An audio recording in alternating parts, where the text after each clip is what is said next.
À partir de fausses notions que nous attribuons à Dieu, nous pervertissons la parole en prêtant à Dieu des intentions de mort,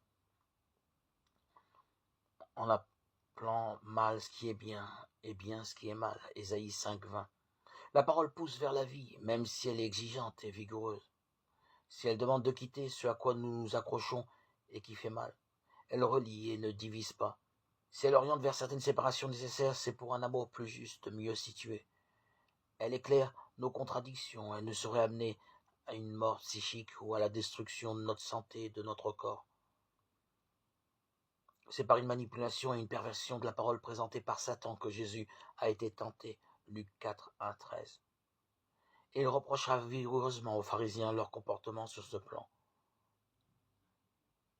Malheur à toi, Jérusalem, Jérémie 13:27, qui reste impur.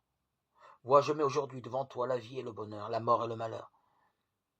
Si tu n'écoutes pas, je vous le déclare aujourd'hui, vous disparaîtrez certainement, vous ne prolongerez pas vos jours sur la terre, où tu vas entrer pour en prendre possession en passant le Jourdain. Deutéronome 30, 15, 19.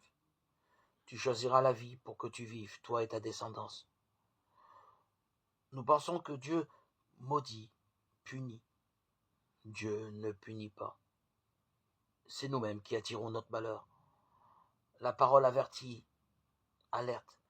Si nous demeurons dans le chaos, la confusion, si nous ignorons les justes directions, nous allons nous rendre très malheureux. Combien malheureux serez-vous si vous n'écoutez pas la parole?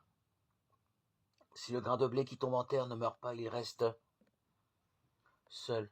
Si au contraire il meurt, il porte du fruit en abondance.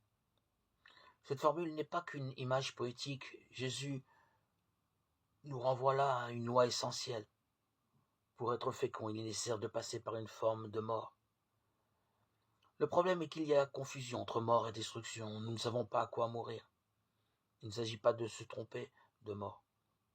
Une fausse interprétation de la parole peut faire mourir ce qui doit vivre en nous et laisser vivre et prospérer ce qui doit mourir et fait obstacle à la vie.